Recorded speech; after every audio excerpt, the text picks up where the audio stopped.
নমস্কার বন্ধুরা, আবারও আজকে একটা নতুন রেসিপি নিয়ে তোমাদের কাছে চলে এলাম। হ্যাঁ, বিকেল হলেই কিছু না কিছু খেতে মন যায় না বলো? তো আমি ভাবলাম যে চলো আজকে একটু অন্যরকমভাবে স্ন্যাক্স বানানো যাক। আজকে আমি মুগ ডালের পকোড়া বানাবো। তো প্রথমেই আমি মুগ ডালগুলোকে দেখো মিক্সার গ্রাইন্ডারে বেটে নিয়েছিলাম।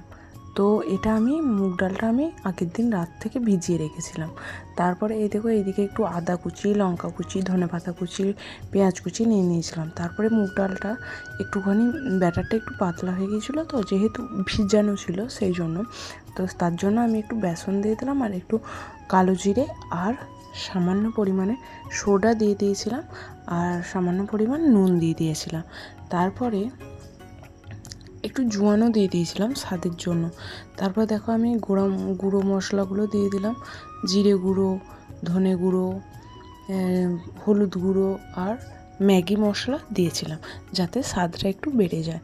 তারপরে দেখো ওগুলোকে ভালো করে মিশিয়ে নিয়ে দেখো পরিমাণ মতো নুন দিয়ে দিলাম। তারপর ভালো করে মিশিয়ে নিলাম, মিশিয়ে নিয়ে ভালো করে একটু ফেটিয়ে নিয়েছিলাম যাতে এর স্বাদটা আরও বেড়ে যায় আর ভালো রকম খেতে হয়। তারপরে ফেটিয়ে নেওয়ার পরে এর মধ্যে দেখো আগে থেকে কুচিয়ে রাখা পেঁয়াজ আর ধনেপাতা সমস্ত কিছু একে একে দিয়ে দিয়েছিলাম।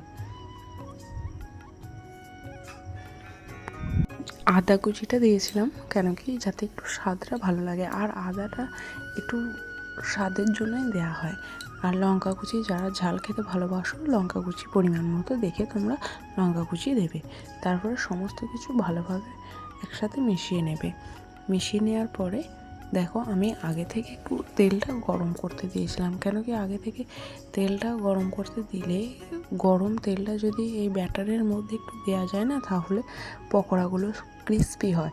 সেই জন্য আমি আগে থেকে একটু তেলটা গরম করতে দিয়েছিলাম আর গরম হয়ে গিয়েছিলো তেলটা, তাই গরম তেলটা তুলে ওর মধ্যে একটু দিয়ে দিয়েছিলাম, যা দিয়ে ব্যাটারটা আর একটু তেল দিয়ে মাখিয়ে নিয়েছিলাম যাতে বেশ ক্রিস্পি ক্রিস্পি পকোড়াগুলো হয়। দেখো একে একে আমি পকোড়াগুলো গরম তেলের মধ্যে ছেড়ে দিলাম আর এইভাবেই বানিয়ে নিলাম মুগ ডালের পকোড়া। তোমরা অবশ্যই বাড়িতে বানিয়ে ট্রাই করবে, সন্ধ্যাবেলায় চায়ের সাথে পুরো দারুণভাবে জমে যাবে।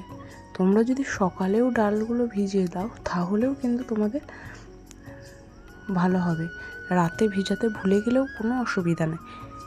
তাই এইভাবে একবার পকোড়াগুলো ট্রাই করে দেখতে পারো। ভালো লাগলে অবশ্যই লাইক শেয়ার কমেন্ট করতে একদম ভুলবে না। অবশ্যই চ্যানেলটাকে সাবস্ক্রাইব করে দেবে যাতে আমি নতুন ভিডিও দিলে তোমরা আপডেট পেয়ে যাও। আশা করছি ভিডিওটা ভালো লাগবে। Thank you.